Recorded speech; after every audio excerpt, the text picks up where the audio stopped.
मैं सिर्फ 2 साल की थी जब मेरी मम्मी पापा का तलाक हो गया, क्योंकि उनके बीच की शादी उनकी पसंद से नहीं हुई थी। इसलिए हमारा ये रिश्ता ज्यादा समय तक नहीं चल सका। हर वक्त की लड़ाई झगड़े और चिक चिक से तंग आकर पापा ने मम्मी को अपनी जिंदगी से और इस घर से निकाल दिया। मम्मी मुझे लेकर अपने मायके चली गईं, जहाँ जालिम भाभीियों की हुकूमत थी। मम्मी की भाभीियों को मम्मी एक आंख नहीं भाती थी। नाना इस दुनिया में नहीं थे, तो मम्मी का साथ देने वाला कोई नहीं था।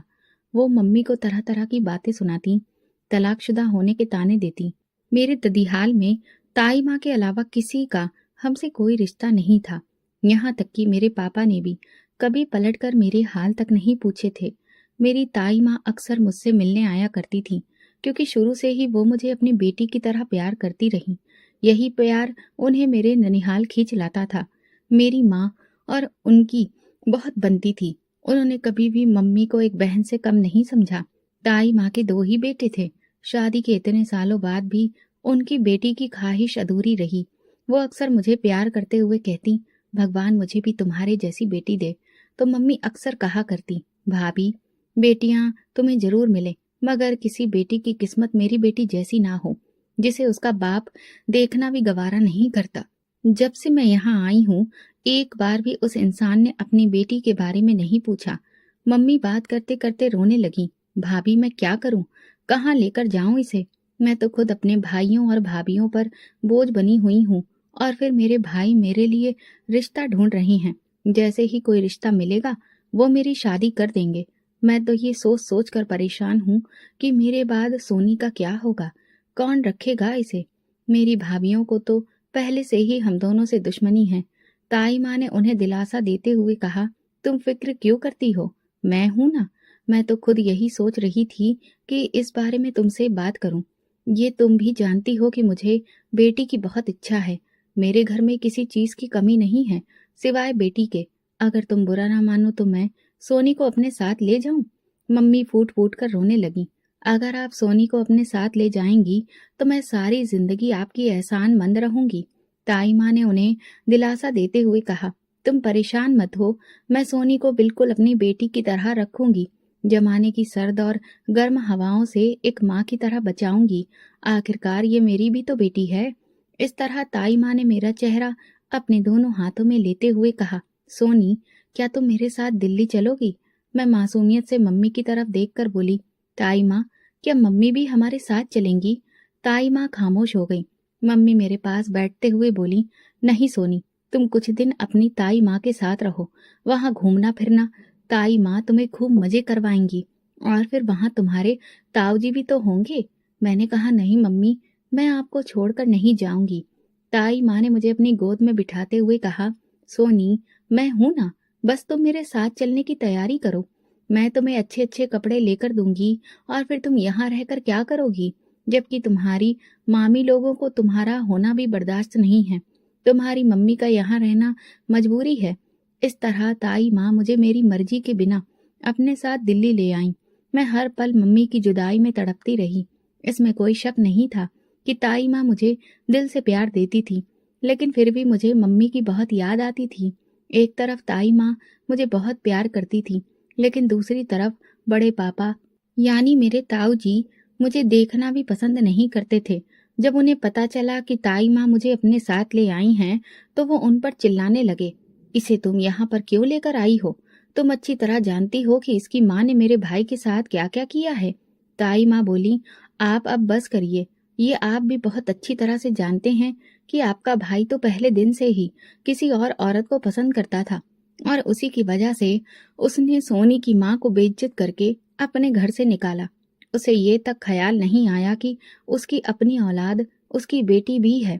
मैं इसे अपनी मर्जी से लेकर आई हूँ, और अब ये यहीं पर रहेगी, क्योंकि ये घर मेरा भी है, और मेरा दिल जिसे चाहेगा उसे इस घर में रखेगा, और जिसे चाहेगा उसे निकाल भी देगा। मैं ताई माँ और बड़े पापा की सारी बातें सुन चुकी थी। उन बातों को सुनने के बाद जब भी बड़े पापा से आमना सामना होता तो मैं डर के मारे कांपने लगती थी। बड़े पापा ने कभी भी मुझे भतीजी की तरह प्यार नहीं दिया, बल्कि हमेशा नफरत की नजरों से देखा, क्योंकि ताई माँ का खुद का बिजनेस था। इसलिए वो अपने पति के पैसों की मोहताज नहीं थीं। उन्होंने मेरा दाखिला बहुत अच्छे स्कूल में करवाया, जहाँ उनके खुद के बेटे भी पढ़ते थे। वो मेरी हर छोटी-छोटी बात को अहमियत देती थीं। स्कूल से आने के बाद मैं सारा दिन अपने कमरे में बंद रहती थी, क्योंकि जब भी मैंने ताई माँ के बेटों के साथ खेलने की कोशिश की, उन्होंने मुझे हमेशा डाँट कर भगा दिया। उस नासमझ उम्र में मैं इतना तो समझ ही गई थी कि ये सब बड़े पापा की वजह से है। वो तो चाहते ही नहीं थे कि मैं इस घर में रहूं। एक दिन ताई माँ घर से बाहर गई हुई थीं, तो मेरी मम्मी मुझसे मिलने के लिए आईं, लेकिन बड़े पापा ने उन्हें इज्जत देने की बजाय बेइज्जत करके अपने घर से बाहर निकाल दिया। उसी दिन मैंने अपने घुटनों में सिर छिपाकर बहुत देर तक रोई, क्योंकि ना तो मुझे माँ की ममता मिल पा रही थी और ना ही पापा का प्यार। मुझे ऐसा लगता था कि मैं दुनिया के हर रिश्ते से कटती जा रही हूँ। इस सब के बीच मैं अपनी ही कोई गलती तलाशती रहती थी कि आखिर मेरी ऐसी क्या भूल थी जो मुझे ये सब सहना पड़ रहा है। दुनिया में मेरे पास सिर्फ एक ही रिश्ता था, मेरी माँ का, और उसने भी मुझे खुद से दूर कर दिया। बड़े पापा ने सख्ती से मना किया कि अगर तुमने ये बात अपनी ताई माँ को बताई कि तुम्हारी माँ यहाँ पर आई थी, तो मैं तुम्हारा बहुत बुरा हाल करूंगा और फिर कभी तुम्हें अपनी माँ की शक्ल तक देखने को नहीं मिलेगी। मैं अपने आंसू पोंछती हुई कमरे में चली गई और अंदर से दरवाजा लॉक कर लिया। मेरे अंदर जो आंसुओं का समंदर उफान मार रहा था, वो सब कुछ उस दिन बाहर निकाल देना चाहती थी। जब ताई माँ घर आई तो मेरी आंखें रो रो कर सूज चुकी थीं। उन्होंने मुझे देखते ही परेशान होकर पूछा, सोनी, क्या हुआ? मुझे लगता है तुम बहुत रोई हो। किसी ने कुछ कहा है बेटा? रो मत, मुझे बताओ कि आखिर बात क्या है। अगर किसी ने कुछ कहा है तो मैं अभी पूछूंगी। मैं बोली, नहीं ताई माँ, वैसे ही, बस मम्मी की याद आ रही थी। ताई माँ ने प्यार और दुलार से मुझे अपने सीने से लगाते हुए कहा, मेरी बच्ची, इसमें रोने वाली कौन सी बात है? जिस दिन तुम्हें स्कूल से छुट्टी मिलेगी, उसी दिन हम तुम्हारी माँ से मिलने चलेंगे। अब रोना बंद करो और चलो, हाथ मुंह धोकर बाहर आओ। जैसे ही मैं हाथ मुंह धोकर बाहर टीवी लॉन्ज में आई, वहां कुछ मेहमान आए हुए थे। मैं वापस कमरे में जाने को हुई तो ताई माँ बोली, सोनी, यहाँ मेरे पास आओ। मैं धीरे धीरे कदम बढ़ाती हुई उनके पास गई। फिर वहां बैठी हुई मेहमान औरतों से ताई माँ ने मेरा परिचय कराते हुए कहा, ये मेरे देवर संजय की बेटी है। बेचारी बहुत मासूम है। मुझे तो इस पर बहुत तरस आता है। अब तक ये अपने ननिहाल में अपनी माँ के साथ रहती थी। आप लोग तो जानती हैं कि भाभीयों को कहाँ बर्दाश्त होता है कि ननद मायके में बैठी रहे, इसीलिए मैं इसे अपने पास ले आई हूँ। अब ये यहीं रहेगी। मुझे भी बेटी की बहुत ख्वाहिश थी, तो वो भी पूरी हो गई। उस दिन जैसे मुझे खुद से ही नफरत होने लगी थी कि ताई माँ ने मुझे तरस खाकर अपने पास रखा है। अब मैं उनके व्यवहार और नजरों को समझने लगी थी, क्योंकि अब मैं वो मासूम सोनी नहीं रही थी जो किसी की भी बात सुनकर बस आंसू बहाया करती थी। अब मुझ में इतनी हिम्मत आ गई थी कि मैं लोगों की कड़वी बातों को चुपचाप सुनकर बर्दाश्त कर सकूं, और जब मेरी सहनशीलता जवाब दे जाती तो मैं भूखी रहकर खुद को और ज्यादा सजा देती थी। ताई माँ मेरे आगे पीछे घूमकर खूब मेहनत करती कि मैं खाना खा लूं, मगर मुझे अब किसी से कोई फर्क नहीं पड़ता था। मेरे मामा लोगों ने मम्मी की दूसरी शादी कर दी। उसके बाद तो मैं माँ को देखने के लिए तरस गई। कई सालों बाद हम माँ बेटी एक दूसरे से मिलते, लेकिन जब से माँ के पति से उन्हें बच्चे हुए, उन्होंने तो जैसे मुझे पूरी तरह से भुला ही दिया था। मैं तरसती थी, तड़पती थी, ममता की मोहब्बत के लिए परेशान रहती थी। बेशक ताई माँ मुझे बहुत प्यार करती थी, लेकिन जो फर्क अपने और पराये में होता है, वो कभी मिट नहीं सका। वक्त के साथ साथ ताई माँ का झुकाव अपने बेटे की तरफ ज्यादा होने लगा। हर फैसले में उनकी राय ली जाती थी और मैं एक अनजाने इंसान की तरह कोने में खड़ी सब कुछ देखती रहती थी। मेरा दिल खून के आंसू रोता था। अगर आज मेरी मम्मी पापा मेरे साथ होते तो मुझे इस तरह लावारिसों की तरह जिंदगी नहीं गुजारनी पड़ती। एक बार ताई माँ और उनका पूरा परिवार एक शादी में शामिल होने जा रहा था, लेकिन बड़े पापा ने सख्ती से कह दिया, सोनी हमारे साथ नहीं जाएगी। वहां लोग तरह तरह के सवाल करेंगे और मैं नहीं चाहता कि मुझे शर्मिंदगी का सामना करना पड़े। मैं जानती थी कि अगर ताई माँ चाहती तो बड़े पापा को मना सकती थी, लेकिन शायद वो खुद भी नहीं चाहती थी कि मैं साथ जाऊं, या फिर शायद मेरे मन में उनके लिए गलतफहमी थी। बड़े पापा के शब्द तो मैं पहले ही सुन चुकी थी। जब ताई माँ मुझे खाना देने मेरे कमरे में आईं तो मैं उन पर चिल्ला पड़ी, अब आप यहाँ क्या लेने आई हैं? जाइए, अपनी फैमिली के साथ एंजॉय करिए, मेरा क्या है? अगर आज मेरे मम्मी पापा मेरे साथ होते तो मुझे आपकी कड़वी बातें ना सुननी पड़ती, ना ये सब देखना पड़ता। ताई माँ खामोशी से उल्टे पांव लौट गईं। शादी से लौटने के बाद अचानक ताई माँ की तबीयत इस कदर बिगड़ गई कि उन्हें अस्पताल ले जाना पड़ा। वो जवानी से ही शुगर की मरीज थीं। उन्हें शुगर का अटैक आया जो उनके पैरों पर बहुत असर कर गया। अब उनके लिए चलना फिरना बहुत मुश्किल हो गया था। ताई माँ की तबीयत खराब होने के बावजूद ना तो मैं उनसे मिलने गई, ना उनके कमरे में झांका।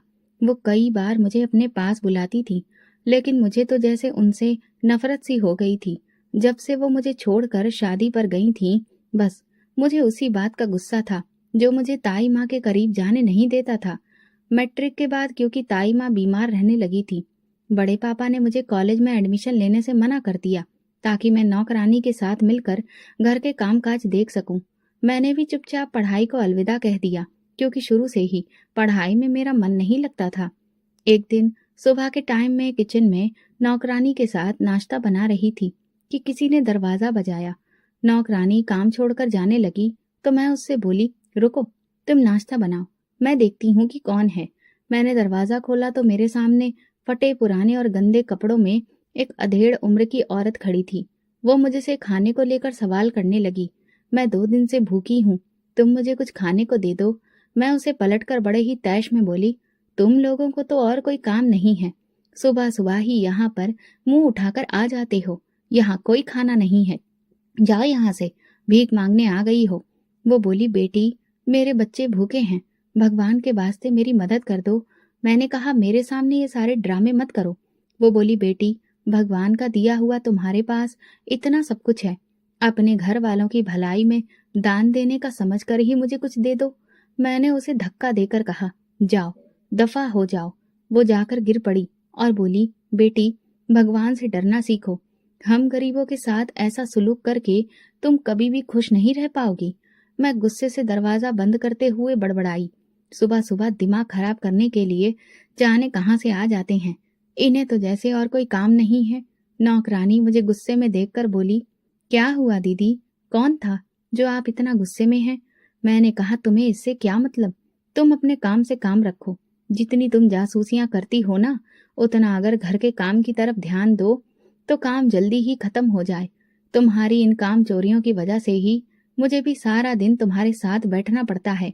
मैं अपनी माँ का नाश्ता लेकर उनके कमरे में गई तो वो बोली, क्यों चिल्ला रही थी तुम नौकरानी पर? मैं भी दहाड़ कर बोली, ताई माँ, अगर मैं उससे ना चिल्लाऊं तो फिर और क्या करूं? हर छोटी से छोटी बात वो मुझसे बिना वजह पूछती रहती है। दोनों ने मिलकर सुबह सुबह मेरा दिमाग खराब कर दिया है। अच्छा, आप ये सब छोड़िए और नाश्ता करिए, फिर आपको मेडिसिन भी लेनी है। अगर कहीं मुझसे कोई कमी छूट गई तो आप जानती हैं कि बड़े पापा मुझे यहाँ 1 मिनट के लिए भी बर्दाश्त नहीं करेंगे। ताई माँ ने मेरे हाथ पर अपना हाथ रखते हुए बोली, नहीं सोनी, तुम ऐसे क्यों सोचती हो? ताई माँ, जो कुछ मैं अब तक देखती आ रही हूँ वही समझती हूँ। अब इतनी भी बच्ची नहीं रही कि लोगों के व्यवहार को ना समझ सकूं। इसलिए अब तुम नाश्ता करो और बड़े पापा के मेरे साथ व्यवहार पर पर्दा डालना बंद करो, जिसे मैं बखूबी जानती हूँ। ताई माँ बोली, सोनी, तुम अपने बड़े पापा की बातों का इतना बुरा क्यों मानती हो? वो तो बस ऐसे ही हैं। पापा और बड़े पापा के बीच में जायदाद को लेकर तनातनी चल रही थी। एक दिन वो हुआ जिसका मैंने कभी सोचा भी नहीं था। बड़े पापा और ताई माँ हॉस्पिटल चेकअप के लिए गए हुए थे और उनकी गैर मौजूदगी में पापा घर आई। मुझे वहां देखकर बोले, तुम यहाँ क्या कर रही हो? मैंने उन्हें बताया, मुझे ताई माँ अपने घर ले आई हैं। पापा इस बात से गुस्सा हो गए क्योंकि उस वक्त मैं छोटी थी, ज्यादा बड़ी नहीं थी। जब मम्मी और पापा अलग हुए तो मैं पापा को अच्छे से पहचानती थी। मैं उन्हें अचानक देखकर सहम गई और खुद को अपने कमरे में बंद कर लिया। पापा दरवाजा बजाते रहे, सोनी दरवाजा खोलो, मैं तुम्हें कुछ भी नहीं कहूंगा। मगर मैंने दरवाजा नहीं खोला तो वो वापस पलट गए। जब ताई माँ आई तो उन्होंने आते ही मुझे आवाज दी। उनकी आवाज सुनते ही मैंने दरवाजा खोला और ताई माँ से लिपट गई। वो मेरे चेहरे से बाल हटाते हुए बोली, सोनी क्या हुआ, तुम क्यों इस कदर घबराई हुई हो? मैं उंगली के इशारे से बोलना चाहती थी कि पापा यहाँ आए हुए थे और उन्होंने मुझे यहाँ देख लिया है। अब मुझे यहाँ पर रहने नहीं देंगे। वो मेरा चेहरा अपने हाथों में लेते हुए बोली, कोई तुम्हें कहीं नहीं ले जाएगा और किसी की इतनी हिम्मत नहीं है कि वो तुम्हें हाथ भी लगाए। अभी इस बात को कुछ ही दिन गुजरे थे कि पापा ने ताई माँ के घर जाकर चिल्लाना शुरू कर दिया। पापा बड़े पापा से बोले, एक तो मैंने पहले ही बहुत तड़प सह ली, ऊपर से मेरी बेटी को इस घर में नौकरानी बनाकर रखा हुआ है। अब मैं अपनी बेटी को यहाँ एक पल भी नहीं रहने दूंगा। बड़े पापा बोले, हाँ हाँ, ले जाओ अपनी बेटी को, मुझे भी कोई शौक नहीं है कि वो यहाँ पर रहे। ये तो मेरी पत्नी की नेक दिली थी कि वो तुम्हारी बेटी को यहाँ लेकर आई और उसकी परवरिश की, वरना ना जाने आज वो कहाँ कहाँ धक्के खा रही होती। पापा मुझे बाजू से पकड़कर बोले, चलो मेरे साथ, अब मैं तुम्हें यहाँ एक मिनट के लिए भी नहीं रहने दूंगा। मैं अपना बाजू छुड़ाते हुए बोली, छोड़िए मुझे, मैं ताई माँ के पास ही रहूंगी, नहीं जाना मुझे आपके साथ। जब मुझे आपकी जरूरत थी तब आप कहाँ थे? आज आप मुझ पर हक जताने के लिए यहाँ आ गए हैं। पापा मुझे जबरदस्ती अपने साथ ले गए। ताई माँ ने पापा की बहुत मिन्नतें की, लेकिन वो किसी की कहाँ सुनने वाले थे। माँ की तरह ताई माँ भी मेरी जुदाई में तड़पती रहीं, मगर मेरे पापा ने कभी मुझे उनसे मिलने नहीं दिया। मेरी सौतेली माँ के कहने पर पापा ने जल्दी ही मेरी शादी अपने दोस्त के बेटे से कर दी। मेरा पति देश से बाहर सेटल था, उसका आगे पीछे कोई भी नहीं था। शादी के कुछ महीने बाद ही मेरा पति वापस इटली चला गया। मैं उसके घर में एक नौकरानी के साथ रहती थी। जिंदगी बहुत अच्छी गुजर रही थी। मुझे अपने घर में किसी भी चीज की कोई कमी नहीं थी, बल्कि मैं ऐशो आराम की जिंदगी जी रही थी। मैं अपने पुराने सारे रिश्तों को भुला चुकी थी। ना मैं पलटकर कभी मम्मी की खबर लेती थी और ना ही बड़े पापा के घर का रुख किया, क्योंकि उन सब रिश्तों ने मुझे काफी गहरे घाव दिए थे। कोई भी मुझे अपने साथ रखने के लिए तैयार नहीं था। मैं उन सबको भूलकर अपनी जिंदगी में आगे बढ़ चुकी थी, जिसमें सिर्फ मैं और मेरा पति था। क्योंकि मेरा पति इटली में सेटल था, इसलिए वो हर 2 महीने बाद आ जाते थे। उन्होंने मुझे कई बार अपने पास बुलाने की कोशिश की, लेकिन मैं भारत में ही रहना चाहती थी। इस बार जब मेरे पति आए तो मैंने खाने पर काफी मेहनत की। मैंने हर वो डिश बनाई जो उन्हें पसंद थी। फ्लाइट लेट हो जाने की वजह से मेरे पति भी देर से घर पहुंचे। मैं खुश थी, क्योंकि मैं अकेले रहकर बहुत परेशान हो चुकी थी। खाने से फ्री होकर मैंने नौकरानी को बर्तन समेटने को कहा।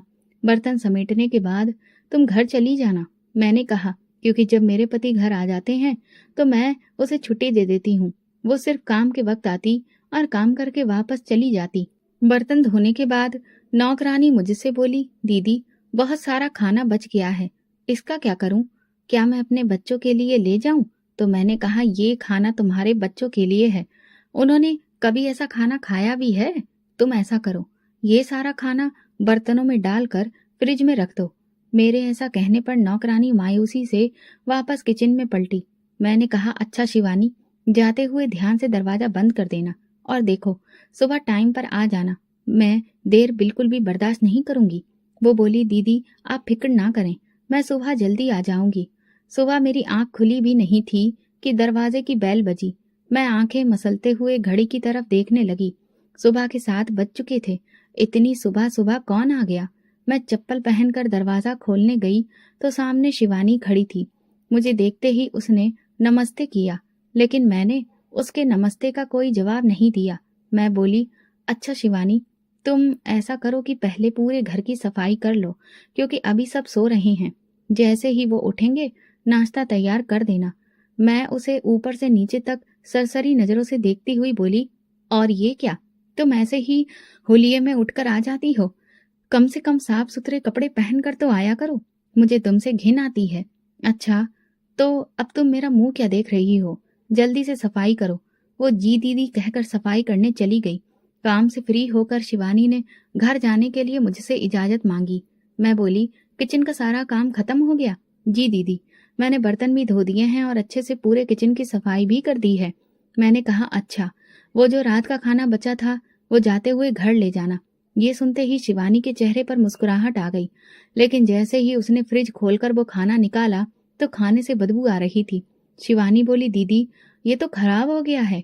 मैंने अपने माथे पर हाथ रखते हुए कहा, अरे मुझे तो याद ही नहीं रहा। लाइट चली गई थी तो फ्रिज बंद था।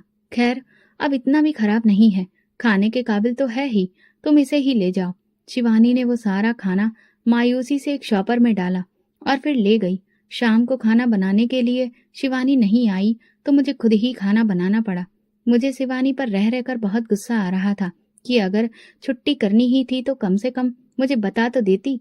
मैंने अपने पति से कहा भी थी कि बाहर चलकर खाना खा लेते हैं, तो उन्होंने सख्ती से मना कर दिया क्योंकि उन्हें बाहर का खाना बिल्कुल भी पसंद नहीं था। तो मजबूरन मुझे ही इतनी गर्मी में खाना बनाना पड़ा। मैं गुस्से में बड़बड़ा रही थी। एक बार आ जाने दो इस शिवानी की बच्ची को, इसकी तो मैं बहुत ढंग से क्लास लूंगी। जब दिल चाहा महारानी छुट्टी करके बैठ जाती हैं। आखिर इतनी तनख्वाह किस बात की देती हूँ उसे? जब काम मुझे खुद ही करने हैं तो फिर उसे क्यों रख रखा है? अगले दिन जब शिवानी आई तो रो रो कर उसका बुरा हाल था। मुझे देखते ही बोली, दीदी मेरा तो सब कुछ लुट गया, मेरी दुनिया उजड़ गई। मैं गुस्से से बोली, क्यों, क्या हुआ ऐसा? ऐसे क्यों बुरी तरह से रो रही हो? वो बोली, दीदी आप तो जानती हैं मेरा पति नशा करता है। मेरे पास जो भी रुपया पैसा होता है वो सब नशे में उड़ा देता है। मेरे बच्चे कल रात से भूखे थे। जो खाना आपने दिया था वो मैंने फेंका नहीं था बल्कि घर ले गई थी। मैंने सोचा कि भूखे रहने से बेहतर है कि वे वही खाना खा लें। मैंने बच्चों को आपका दिया हुआ खाना खिला दिया। आधी रात को अचानक मेरे छोटे बेटे की तबीयत खराब हो गई। दीदी वो अस्पताल में है और जिंदगी और मौत के बीच लड़ रहा है। वो मेरे सामने हाथ जोड़ते हुए बोली, दीदी आपको भगवान का वास्ता मेरी मदद कर दीजिए, मुझे कुछ पैसे दे दीजिए। आप चाहें तो मेरी सैलरी से काट लेना। इस वक्त मुझे पैसों की बहुत जरूरत है, वरना मेरा बेटा मर जाएगा। मैं बड़े ही रूखे अंदाज में बोली, देखो शिवानी, यहाँ पैसों का पेड़ नहीं लग रहा है। मैं पहले ही तुम्हें तुम्हारी औकात से ज्यादा दे चुकी हूँ। शिवानी की आवाज सुनकर मेरे पति भी बाहर आ गए। वो बोले, सोनी ये कैसा शोर है, क्या बात है?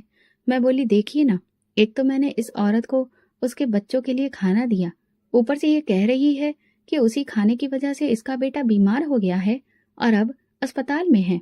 इसे और पैसे चाहिए, जबकि मैं इसे पहले ही इसकी सैलरी से ज्यादा पैसे दे चुकी हूँ। ऐसे लोगों को उनकी औकात में रखना चाहिए, वरना सर पर चढ़कर बोलते हैं। मेरे पति ने अपनी जेब से कुछ पैसे निकालकर शिवानी को दे दिए। वो पैसे लेते ही वहां से चली गई।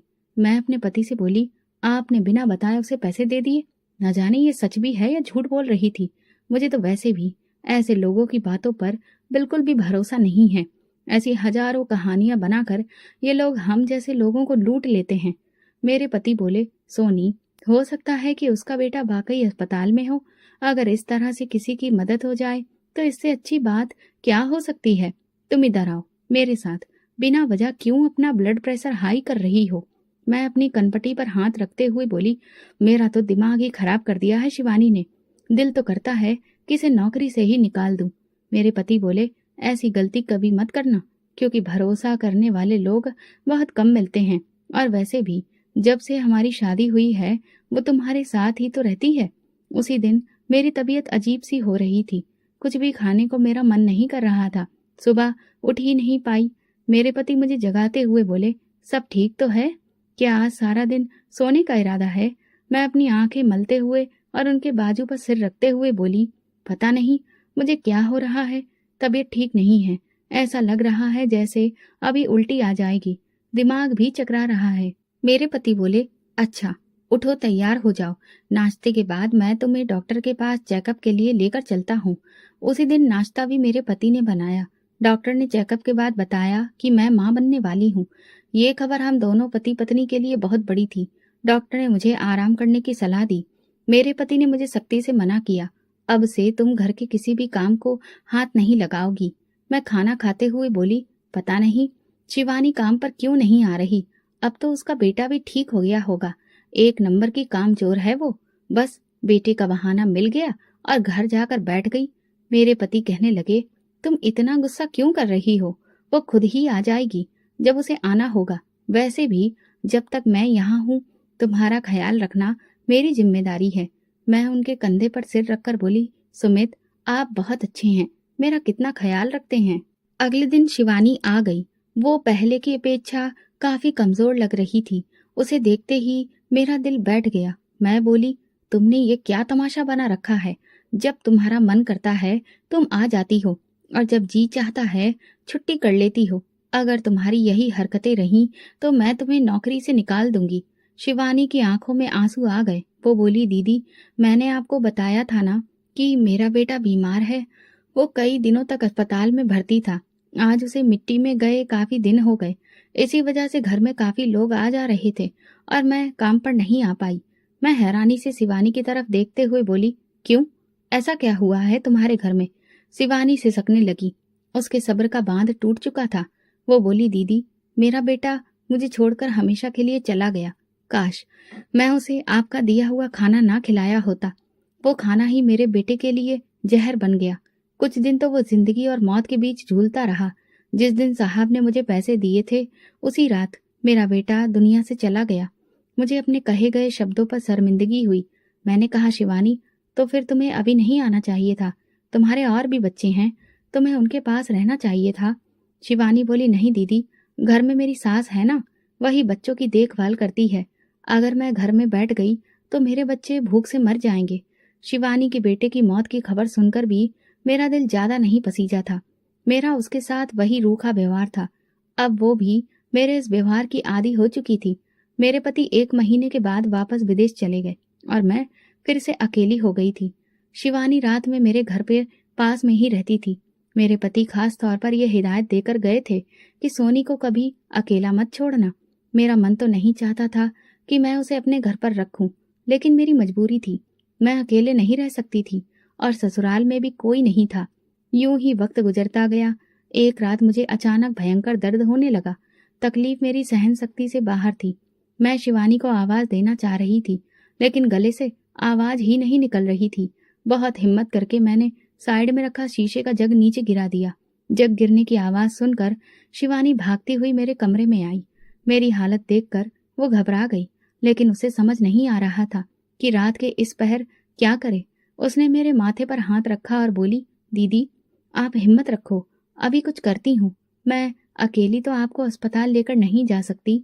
इस वक्त साहब को आपके साथ होना चाहिए था। मैं कराहते हुए बोली, शिवानी भगवान के लिए कुछ करो, वरना मैं इस तकलीफ में ही मर जाऊंगी। शिवानी भागती हुई पड़ोसियों के दरवाजे पर गई और पूरी स्थिति बताई। पड़ोसी मुझे अस्पताल ले गए। सुबह मैंने एक बेटे को जन्म दिया। नर्स बच्चे को गोद में लिए मेरे पास आई और बोली, बधाई हो, आपने बेटे को जन्म दिया है। लेकिन जब नर्स ने लेकिन कहा तो मैं घबरा गई। दिल में अनहोनी की आशंका भर गई। नर्स उदास स्वर में बोली, हमें बहुत अफसोस है, लेकिन आपका बेटा जन्म से ही लाचार है। मुझे अपने कानों पर विश्वास नहीं हुआ। मैंने अविश्वास से कहा, नर्स ऐसा नहीं हो सकता। मैंने हर महीने अल्ट्रासाउंड करवाया है। अगर ऐसा कुछ होता तो मुझे पहले ही पता चल जाता। आपको जरूर कोई गलतफहमी हुई है। नर्स बोली, इसमें कोई गलतफहमी नहीं है। हमने बच्चे का पूरा चेकअप किया है। डॉक्टर ने ही मुझे आपको ये बताने को कहा है। मैं समझ नहीं पा रही थी कि बेटे के जन्म की खुशी मनाऊं या उसके लाचार होने का दुख। मैंने पति को फोन पर बेटे के जन्म की सूचना दी। वो बहुत खुश हुए और उसी हफ्ते भारत आ गए। लेकिन जैसे ही उन्हें बेटे की हालत का पता चला, उनकी खुशी गम में बदल गई। उन्होंने शहर और बाहर के नामी डॉक्टरों से इलाज करवाया, लेकिन भगवान को शायद कुछ और ही मंजूर था। 2 महीने बाद मेरा बेटा हमें हमेशा के लिए छोड़ गया। मैं फिर से अकेली हो गई। उसके जाने के बाद मैं चिड़चिड़ी हो गई थी। हर वक्त गुस्सा आता, किसी से बात करने का मन नहीं करता। खुद को कमरे में बंद रखती और हर वक्त बेटे को याद करती रहती। पति बोले, अगर ऐसे ही रहा तो मैं तुम्हें छोड़कर वापस कैसे जाऊंगा? मुझे तुम्हारी फिक्र लगी रहेगी। मैंने कहा, आप फिक्र मत कीजिए, ये जख्म वक्त के साथ भर जाएंगे। पति बोले, सोनी मैं सोच रहा हूँ कि यहीं कोई छोटा मोटा बिजनेस शुरू कर लूं। मैंने कहा, जैसा आपको बेहतर लगे। मेरे लिए इससे अच्छा और क्या हो सकता है कि आप हमेशा के लिए मेरे पास रहें। मेरे पति हमेशा के लिए भारत आ गए। उन्होंने यहाँ अपना बिजनेस शुरू किया और धीरे धीरे उसमें तरक्की भी की। भगवान ने फिर मुझे मातृत्व का सुख दिया और मैं दोबारा गर्भवती हो गई। सुमित मेरा बहुत ख्याल रखते थे और शिवानी को भी मेरी सेवा के लिए हिदायतें देते रहते थे। शिवानी भी हर वक्त मेरी देखभाल करती थी। एक दिन सुबह सुमित बोले, मैं आज देर से लौटूंगा, शिवानी को अपने पास ही रखना। रात का खाना बनाने के बाद शिवानी बोली, दीदी मेरी सास की तबीयत कुछ ठीक नहीं है, अगर आप कहें तो मैं बच्चों को खाना खिलाकर आ जाऊं, बस कुछ ही देर की बात है। मैंने कहा ठीक है, मगर जल्दी लौट आना। कुछ देर बाद मुझे प्यास लगी, गला सूख गया था। पास में पड़ा जग देखा तो उसमें पानी खत्म था। मजबूरी में किचन की ओर गई तो जो दृश्य देखा वो देखकर मेरा गुस्सा 7वें आसमान पर था। मैं चिल्लाई, शिवानी, ये तुम क्या कर रही हो? शिवानी के हाथ वहीं रुक गए। उसे मेरी मौजूदगी का एहसास तक नहीं हुआ था। मेरी आवाज सुनकर वो घबरा गई। वो बोली, दीदी मुझे माफ कर दीजिए, मेरे घर में खाने को कुछ भी नहीं है, मेरे बच्चे भूखे हैं, इसलिए मैंने सोचा आपसे चुपचाप थोड़ा खाना ले जाऊं, जिससे उनके पेट की आग बुझ सके। मैं बोली, शिवानी, तुम्हारे बच्चे हमारी जिम्मेदारी नहीं है। कौन जाने कब से तुम यहाँ से चुपचाप खाना ले जाती रही हो। शिवानी बोली, दीदी कसम ले लीजिए, आज से पहले कभी भी मैंने ऐसा कुछ नहीं किया। मजबूरी में आज ऐसा किया। अगर आपसे मांगा होता तो आप कभी खाने की इजाजत नहीं देती। मैं बोली, तो क्या तुम इस घर की मालकिन हो? जो मन करेगा उठाकर ले जाओगी। मैं बोली, अब और कुछ मत कहो, मैं सबको बता दूंगी और आज ही तुम्हें इस नौकरी से निकलवा दूंगी। शिवानी मेरे पैरों में गिर गई। दीदी ऐसा मत करिए, मेरे छोटे छोटे बच्चे हैं, अगर ये नौकरी भी गई तो वे भूख से मर जाएंगे। देखिए ये रहा आपका खाना, मैं कसम खाती हूँ आज के बाद कभी बिना पूछे कुछ नहीं उठाऊंगी। मैं बोली, उठाओ ये खाना और निकलो यहाँ से। मैं और बहस के मूड में नहीं हूँ। सुबह आ जाना, तुम्हारा हिसाब कर दूंगी। मुझे नहीं चाहिए ऐसी नौकरानी जो मेरी पीठ के पीछे चोरी करे। अब जाओ, दफा हो जाओ। शिवानी हाथ जोड़कर गिड़गिड़ाती रही, लेकिन मैंने उसकी एक न सुनी और उसे धक्के मारकर घर से निकाल दिया। अगले दिन मैंने अपने पति को शिवानी की हरकत के बारे में बताया तो वो बोले, सोनी, तुम इस बात को इग्नोर क्यों नहीं कर देती हो? उसने भी तो बहुत मजबूरी में ये कदम उठाया होगा। मैं बोली, मुझे अब और कुछ नहीं सुनना, बस मैंने फैसला कर लिया है कि मैं अब उसे घर में नहीं रखूंगी। आज वो आएगी तो आप उसका हिसाब किताब देकर उसे यहाँ से जाने को कह दीजिए। और खबरदार, अगर आप उसे रोकने की कोशिश करें। शिवानी को घर से निकालने के बाद मैंने एक नई नौकरानी